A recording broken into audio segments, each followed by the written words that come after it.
Senhor da glória, é do teu filho, ó Pai. Senhor da glória, nós queremos te pedir nesse momento, Pai, que o Senhor venha se utilizar dele, ó Pai.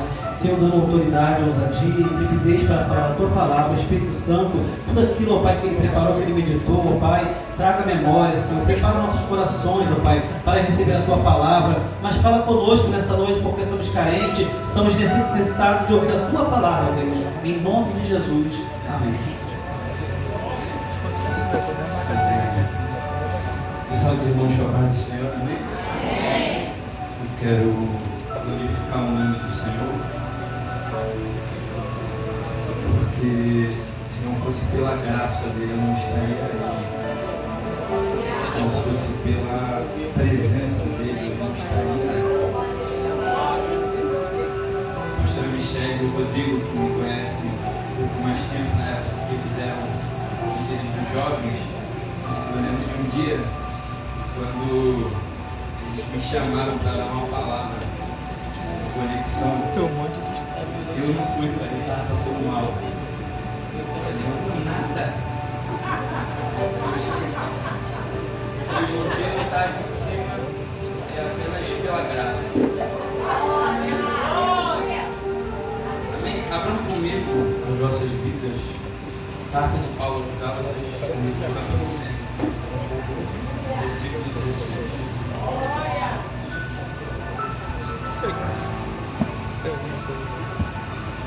Carta de Paulo aos Gálatas, capítulo 5, verso 16.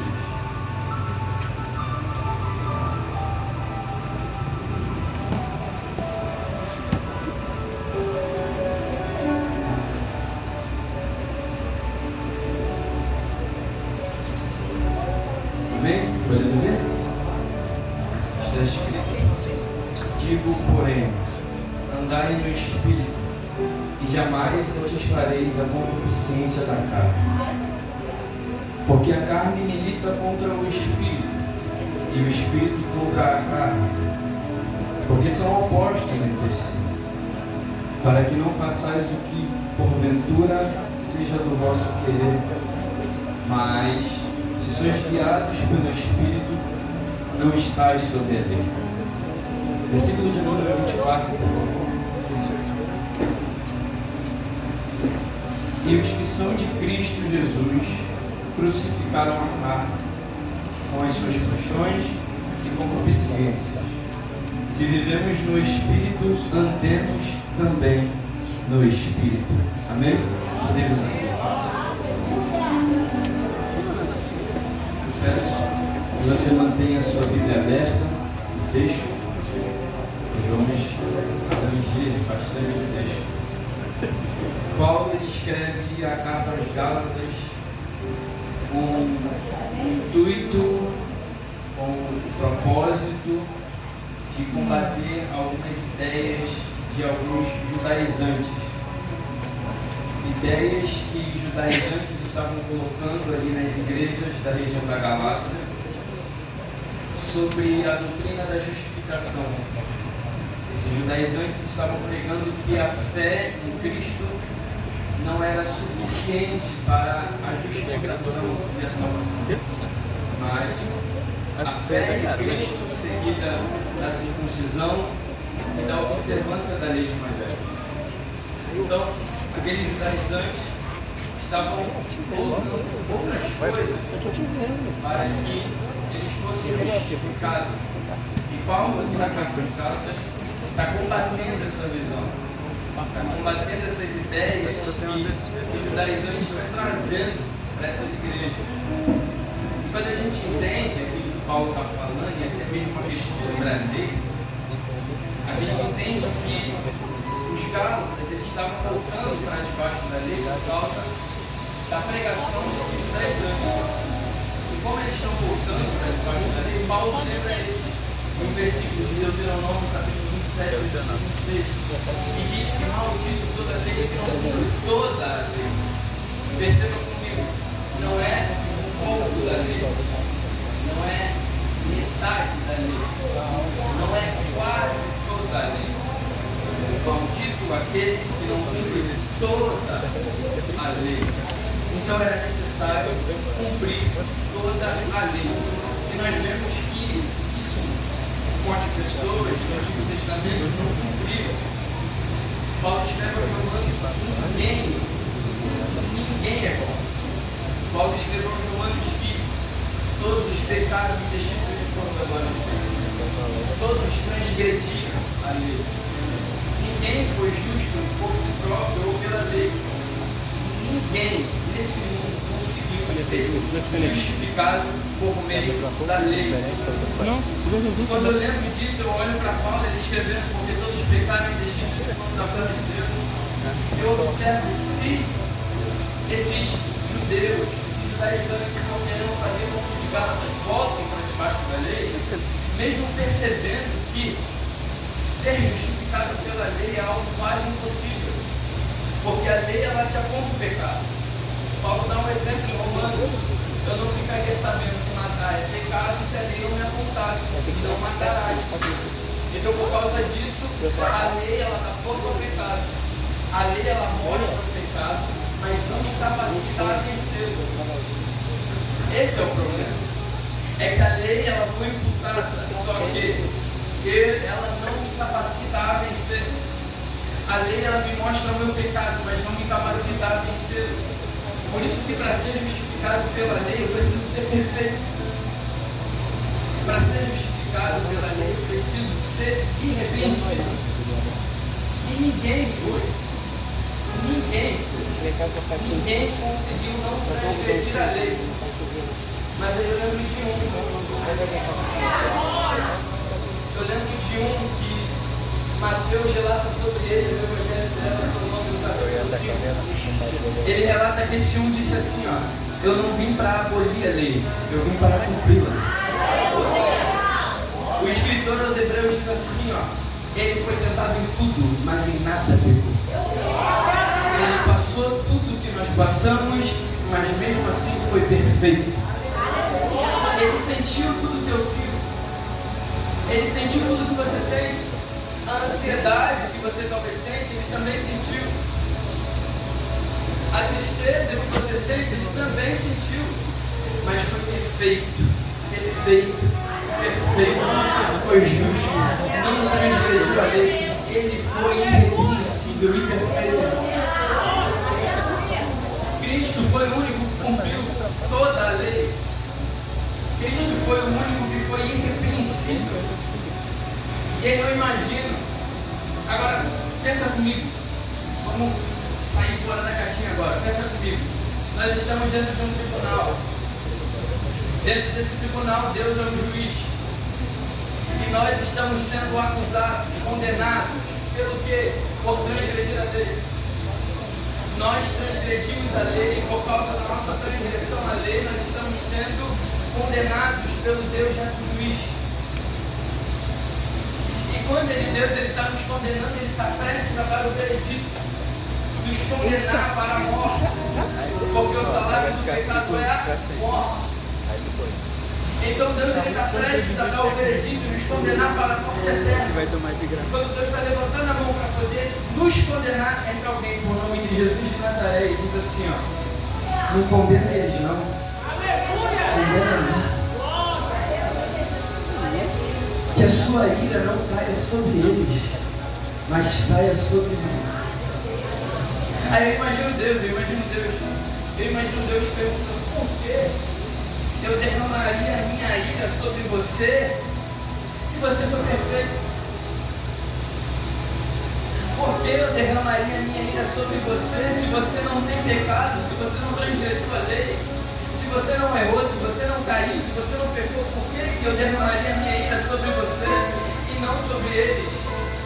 Aí Jesus vem e fala: porque Deus amou o mundo de tal maneira que deu o seu Filho unigênito para todo aquele que nele crê não pereça, mas tenha a vida eterna. Jesus Cristo está dizendo para Deus: por mais que eles falharam, por mais que eles pecaram, é necessário um justo para justificar o pecador. É necessário um limpo para justificar aquele que está sujo. João Batista diz que ele é o Cordeiro de Deus que tira o pecado do mundo. Filipenses capítulo 2, verso 5, Ele, sendo Deus, não teve por usurpação ser igual a Deus, antes aniquilou-se, se fez humano, sofreu por nós aquilo que ele não precisaria sofrer, morreu uma morte que ele não precisaria morrer. Mas, irmão, deixa eu te lembrar isso, ele morreu foi por você, ele morreu foi para que você tivesse vida eterna. Você estava condenado ao inferno, mas por causa do sacrifício de Cristo na cruz, Ele te deu vida eterna. É isso que Paulo está tentando colocar na mente dos Gálatas. Vocês querem voltar à prática da lei, não entendendo que para ser justificado pela lei, vocês anulam o sacrifício de Cristo. Porque se vocês querem ser justificados pela lei, vocês anulam o sacrifício de Cristo. O sacrifício de Cristo foi em vão. E Paulo está explicando isso aos Gálatas. Aí quando eu lembro de Efésios capítulo 2, quando Paulo diz assim: eu não fui salvo pelas obras, eu sou salvo pela graça mediante a fé em Cristo. Não veio por obras para que ninguém se glorie. Romanos capítulo 1, verso 17, quando Lutero ele lê esse texto, a mente dele abre, ele consegue compreender coisas que ele não entendia. O justo viverá pela fé. Quando a gente entende, nós não tentamos fazer algo para ser justificado, porque entendemos que pelo sacrifício de Cristo fomos justificados. Então Paulo está dizendo aos seus Gálatas, Paulo está falando e explicando aos seus Gálatas mais uma vez, combatendo essas ideias judaizantes. E no capítulo 5, versículo 1, ele diz assim: para a liberdade foi que Cristo nos libertou. Parte A do versículo. Eu gosto disso aqui porque em Cristo Paulo está mostrando que nós temos a liberdade. Em Cristo Paulo está mostrando que nós somos livres, libertos do pecado, libertos da maldição da lei. Nós somos livres. E no capítulo 5, versículo 1 ao versículo 12, Paulo faz um paralelo entre a lei e Cristo. Lei, Cristo, lei, Cristo. Ele está mostrando que se eu volto para a lei, eu volto para debaixo da maldição. Mas se eu vou para Cristo, eu sou justificado por meio da fé. E eu gosto do versículo 13. E aqui eu começo. Versículo 13 diz assim: porque vós, irmãos, fostes chamados à liberdade. Agora, porém, não useis da liberdade para dar ocasião à carne. Perceba o que Paulo está falando. Vocês foram libertos. Sim, nós somos livres? Somos. Mas não dê lugar à carne. Paulo está falando: não use a sua liberdade como desculpa para pecar. Porque tem muita gente que faz isso hoje. Eu sou livre, eu posso pecar. Não, mas o pecado ainda tem consequência. O pecado ainda tem consequência e ainda te leva para o inferno. O pecado ainda tem consequência. Então o que Paulo está falando aqui é: não use dessa liberdade para dar ocasião à vossa carne. E aí eu fico me imaginando na mente dos Gálatas pensando: mas como nós não daríamos, se somos livres agora em Cristo, e a nossa natureza é uma natureza caída, é uma natureza pecaminosa, como que eu não vou pecar, como que eu não vou cair, como que eu não vou falhar, como que eu não vou errar, se a minha natureza é caída e agora eu sou livre? Aí Paulo responde no 16: digo, porém, andai no Espírito. Andem no Espírito. Está resolvido o seu problema. Andai no Espírito. A expressão andar aqui é uma maneira de viver. É constante, é ser cotidiano. Ou seja, quando ele fala andai aqui, é em toda a vossa maneira de viver. No Espírito aqui é sendo guiado ou influenciado por ele. Então o que Paulo está dizendo aqui é: andai no Espírito. Ou seja, em toda a vossa maneira de viver, sejam guiados, sejam influenciados pelo Espírito. Em toda a vossa maneira de agir, sejam guiados e influenciados pelo Espírito. Irmão, como não pecar? Anda no Espírito. Como não falhar? Anda no Espírito.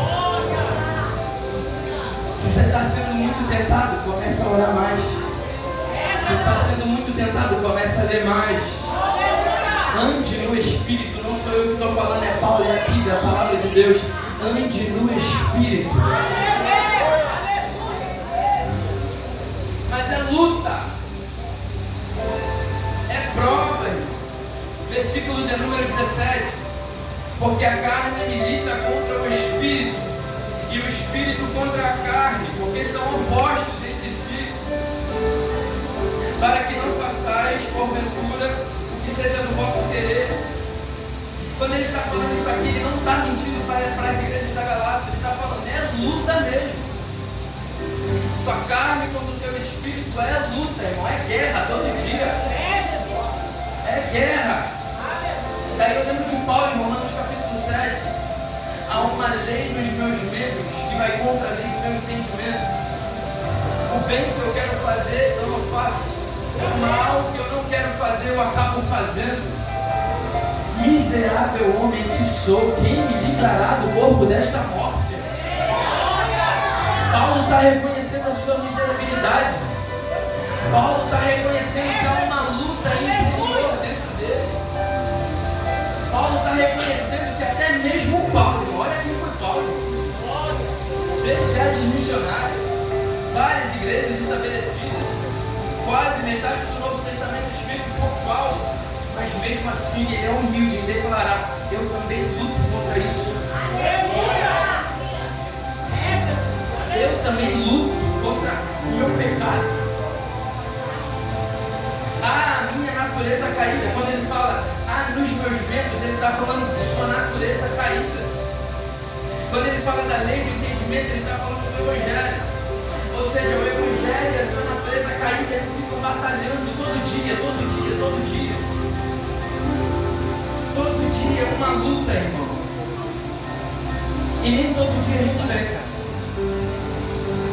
Todo dia é uma luta e nem todo dia a gente vence. Tem dias que a gente está mais na carne do que no Espírito. Tem dia que a gente está prestes a pecar. Tem dia que a gente quer desviar. Isso não é vergonha, isso é humildade. Isso é dependência de Deus. Quem aqui não teve vontade de largar tudo? Quem aqui não teve vontade de desviar? Mas nós só estamos aqui porque a graça dele nos sustentou. Só estamos aqui porque a graça dele nos sustenta. Só estamos aqui porque há um Deus que segura na nossa mão quando estamos prestes a cair. Só estamos aqui porque há um Deus que quando estamos prestes a parar, Ele diz, estenda a mão para mim, que eu seguro a sua mão, eu te levanto.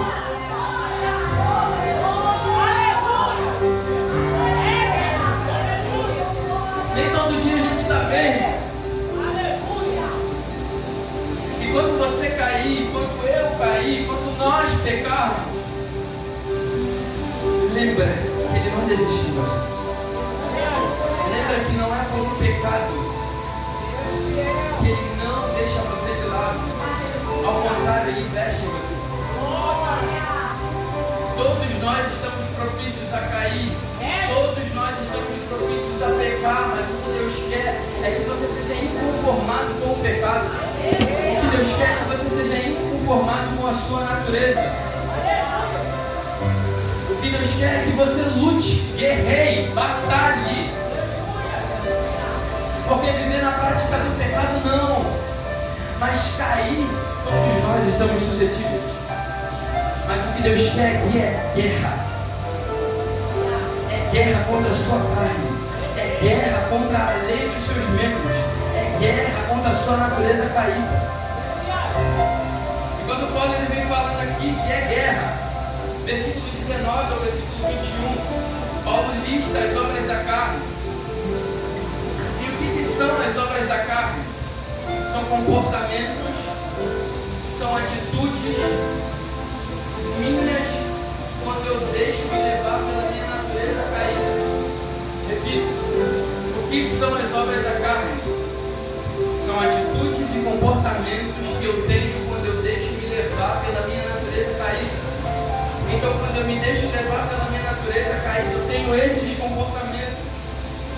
Diz Paulo no versículo 19: ora, as obras da carne são conhecidas e são prostituição, impureza, lascívia, idolatria, feitiçaria, inimizades, porfias, ciúmes, iras, discórdias, dissensões, facções, invejas, bebedices, glutonarias e coisas semelhantes a estas, a respeito dos quais eu vos declaro, presta atenção, olha para cá, como já outrora vos preveni, ou seja, como eu já te avisei lá antes, que não herdarão o reino dos céus os que tais praticam essas coisas. Todas as pessoas que têm esses comportamentos, todos que são levados, influenciados pela sua própria carne, Paulo está dizendo, não herdará o reino de Deus. O pecado tem consequência. O seu pecado tem uma consequência. Se eu vivo na prática do pecado, o meu lugar é o inferno. Se eu vivo na prática do pecado, eu irei para o inferno. Eu acho interessante, pastor, porque hoje em dia, é beber.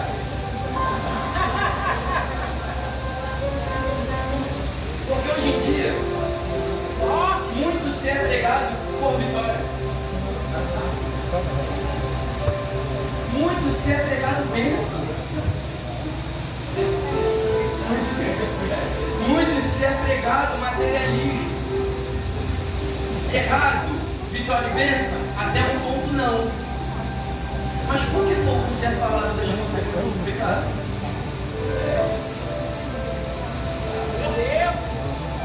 Por que pouco se é falado para onde eu vou se eu continuar na prática do pecado? Porque se eu vivo na prática do pecado, eu vou para o inferno, é Bíblia. Só que isso não é pregado, isso não é pregado. Por quê? Porque hoje em dia as pregações são para quê? Inflar meu ego. Eu vou vencer, eu sou vitorioso, eu sou eu, e Cristo não aparece. Eu, e Cristo, cadê Cristo? Aleluia! Há consequências. Precisamos voltar a pregar sobre as consequências do pecado. Precisamos voltar a pregar sobre santificação. É necessário. Muita gente prega. 1 João capítulo 3, verso 8. Aquele que pratica pecado é do diabo. Tiago capítulo 4, verso 4. Aquele que é amigo do mundo é inimigo de Deus. Irmão, não tem como ir contra a Bíblia. Eu não posso massagear seu ego se a Bíblia diz outra coisa.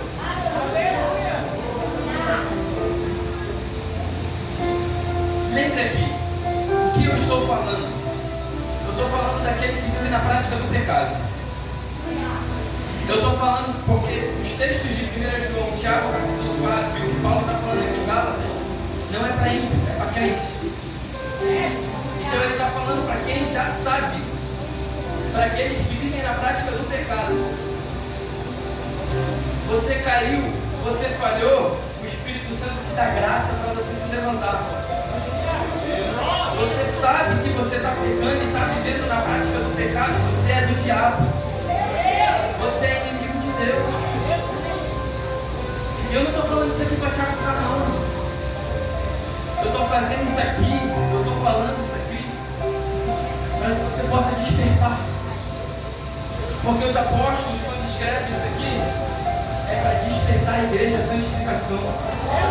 É para despertar a igreja a voltar a ser aquilo que elas eram antes.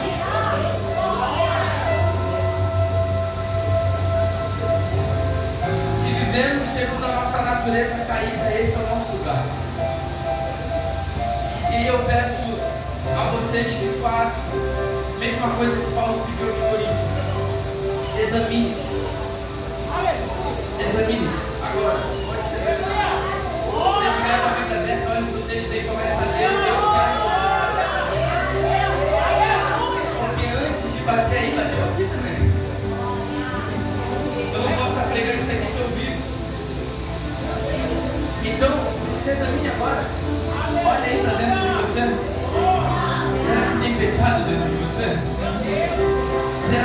dessas características aqui de Gálatas 5, 19 a 21 há dentro de você?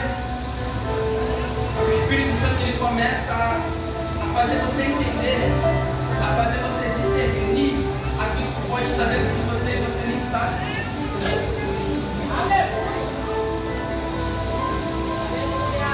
No versículo 22 ao 23 ele lista o fruto do Espírito. Ele diz: mas o fruto do Espírito é amor, alegria, paz, longanimidade, benignidade, bondade, fidelidade, mansidão, domínio próprio. Contra estas coisas não há lei.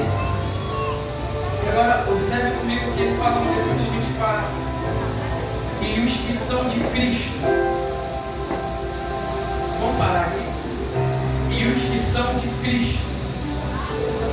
Como é que eu reconheço que alguém é de Cristo? Como é que eu reconheço que alguém é cheio do Espírito Santo? Como é que eu reconheço que alguém está cheio de Deus? Pela quantidade de língua que fala? Não. É por seus olhos? Não. E os que são de Cristo crucificaram a carne com suas paixões e concupiscências. Eu reconheço quem é de Cristo, pastor Leandro. Não pela forma que ele prega, não pelo quanto que ele canta, mas o quanto ele se crucifica a si mesmo na cruz. Aí eu lembro de Paulo ele falando em Gálatas 2:20: eu já estou crucificado com Cristo, e a vida que agora vivo, não vivo mais eu, mas Cristo, ela vive em mim. Como é que eu sei que eu sou de Cristo? Não vivo mais eu, mas Cristo, Ele vive em mim. Como eu sei que eu mudei? Não vivo mais eu, mas Cristo vive em mim. Como eu sei que eu estou no caminho certo? Não vivo mais eu, mas Cristo vive em mim. Como que eu reconheço que alguém é de Cristo? Não vivo mais eu, mas Cristo vive em mim. Versículo 25: se vivemos no Espírito, andemos também no Espírito. É tão importante a constância, a vida cotidiana, a vida com Deus, que Paulo ele fala isso aqui 2 vezes. No versículo 13 e no versículo 25: andem no Espírito, vivam no Espírito. Precisa ter uma constância de busca, precisa ter uma constância em buscar a Deus. Eu quero rapidamente fazer uma comparação entre 2 igrejas. Eu quero fazer uma comparação entre a igreja de Tessalônica e a igreja de Corinto.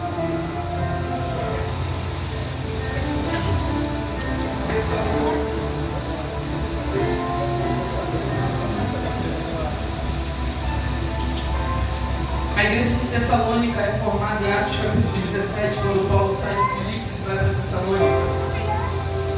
Paulo saiu de Filipos, está indo para Tessalônica, e lá ele prega por 3 semanas. Ele prega lá por 3 semanas e fica pregando por um curto período de tempo. Ele está pregando lá em Tessalônica e logo após ele tem que ir embora. Ele sai de Tessalônica, vai para Bereia, sai de Bereia, vai para Atenas, e de Atenas ele chega em Corinto, no capítulo 18. Quando ele chega em Corinto, ele escreve a carta aos Tessalonicenses, a primeira epístola. E perceba comigo agora as características da igreja de Tessalônica. Paulo ficou lá 3 semanas, eu vou enfatizar isso aqui bem. Paulo ficou lá por 3 semanas. Paulo está lá por 3 semanas, e agora de Corinto ele escreve essa carta. Capítulo 1, versículo 13, ele diz: recordando-nos diante do nosso Deus e Pai, da operosidade da vossa fé, da abnegação do vosso amor e da firmeza da vossa esperança.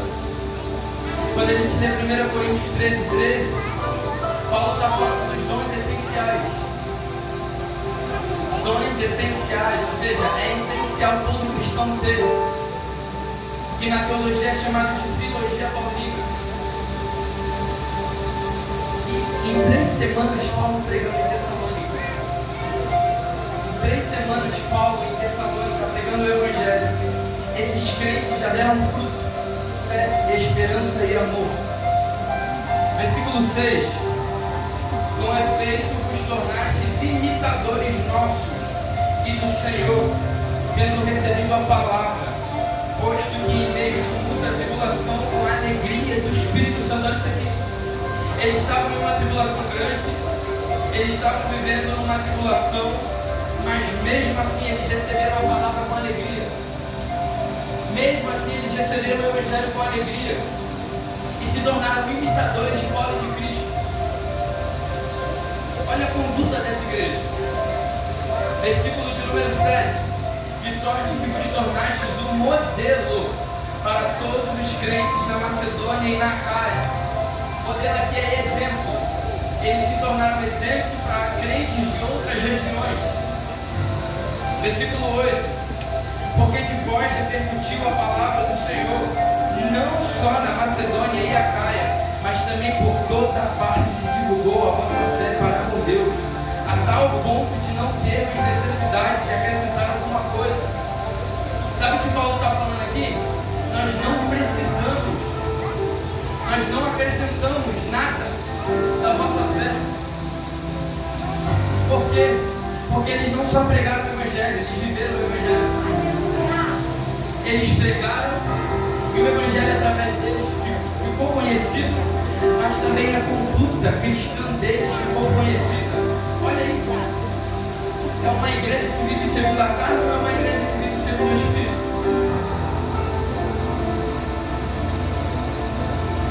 Eles não só pregaram, mas eles viveram, e a vivência deles, a conduta deles influenciou outras pessoas.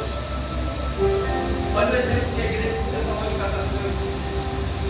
Versículo de número 9: porque vos recordais, irmãos, do nosso labor e fadiga, e de como, versículo 9 capítulo 1: pois eles mesmos, no tocante a nós, proclamam que repercussão teve o nosso ingresso no vosso meio, e como deixando os ídolos, vos convertestes a Deus para servirdes o Deus vivo e verdadeiro.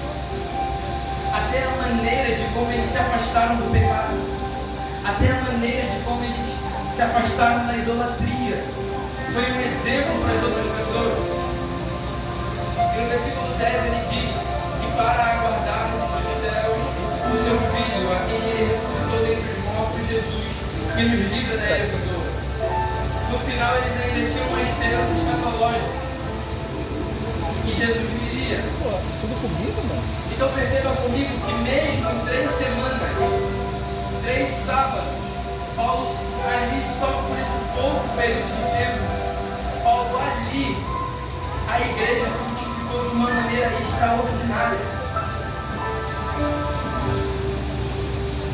Agora a igreja de Corinto, Paulo fica 18 meses, 1 ano e meio em Corinto. Comparado à igreja de Tessalônica, é muito tempo. Em Tessalônica ele fica 3 semanas. Em Corinto ele fica 1 ano e meio. Paulo ele chega em Corinto e no capítulo 1 ele diz: ele que é informado pelos da casa de Chloe que está tendo contenda no meio da igreja. Lembra comigo? É uma igreja que tinha muito dom. É uma igreja que tinha bastante dom. Mas o da casa de Chloe,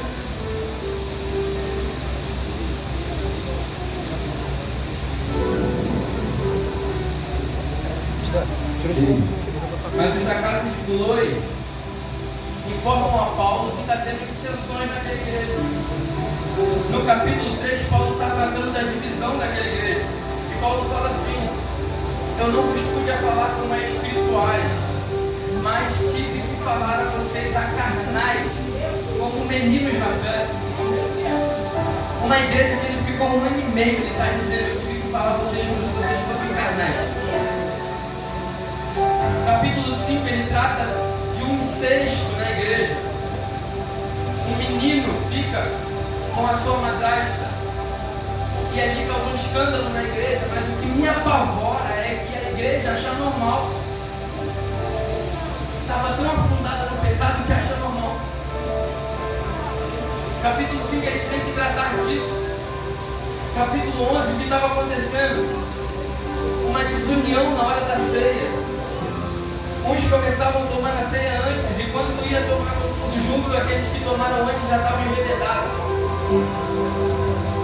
Paulo chama a união dentro daquela igreja. Então perceba comigo que a igreja de Corinto, por mais que Paulo ficou lá por 18 meses, mesmo Paulo ficando, Tá tudo comigo. Aqui, Stefano.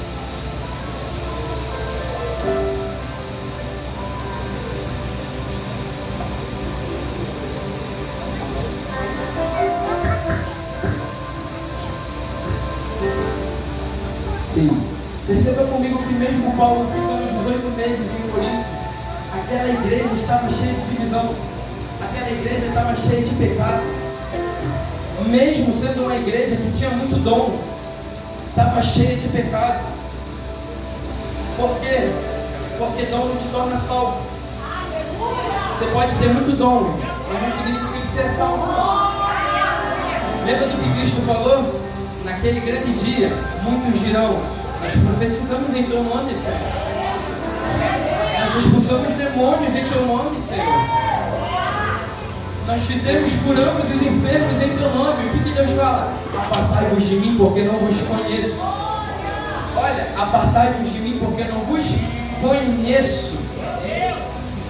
Não era pelo fazer, era pela intimidade. Eu não vos conheço. Ou seja, rodava muito aqui, falava em línguas muito aqui, entregava a profecia, fazia tudo o que tinha para fazer, mas quando saía de lá era outra pessoa. E o que ele está falando é: o teu dom não te torna salvo, o teu dom não garante a sua salvação. Você pode profetizar quando você quiser, você pode falar em mistério quando você quiser, você pode entregar revelação, você pode falar outras coisas. Se você não tem uma vida de santificação, se você não tem uma vida que o Espírito Santo gera frutos em você, você vai para o inferno. Repito, dom não te torna salvo. Você pode profetizar o quanto você quiser, você pode falar em línguas o quanto você quiser. Se você não tiver uma vida de santificação, você vai para o inferno. Por quê? Porque é necessário. Antes de Deus querer te dar o dom, Ele quer te dar os frutos.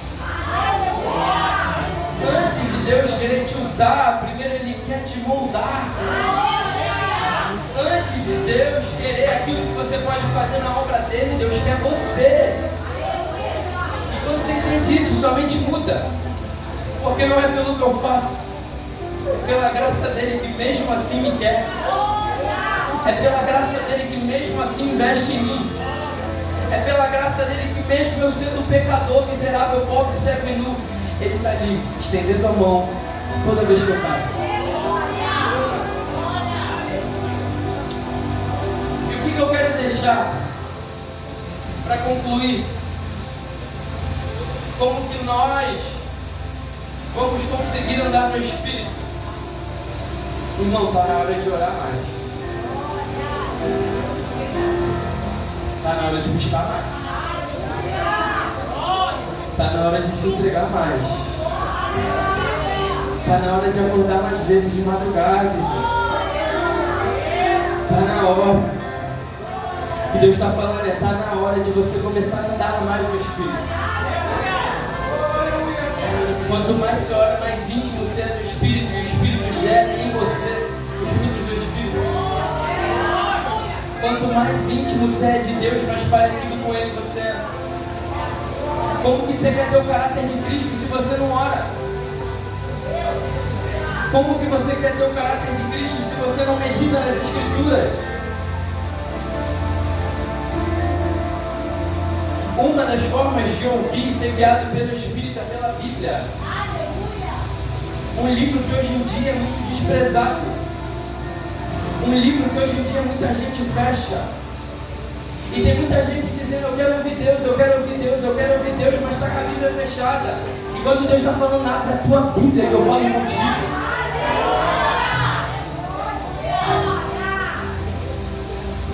A Bíblia ainda é a palavra de Deus.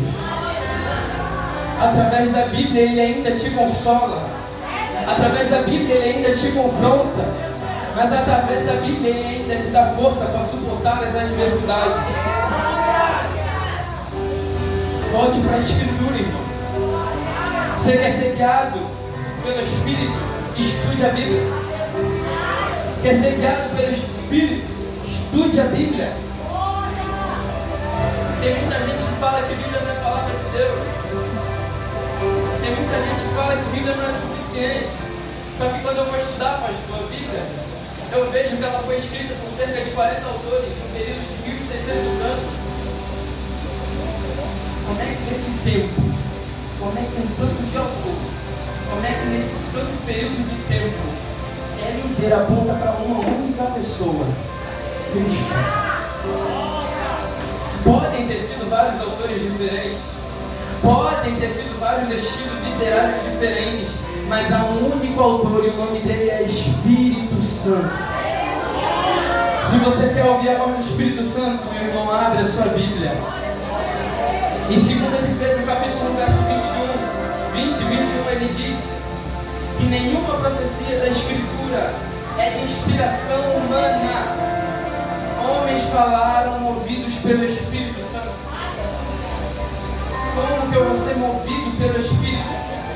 Meditando nas Escrituras. Como que eu vou ser movido pelo Espírito? Acordando de madrugada, colocando meu joelho no chão e falando, Senhor, me ajuda a ser como o Senhor. Senhor, me dá o seu caráter.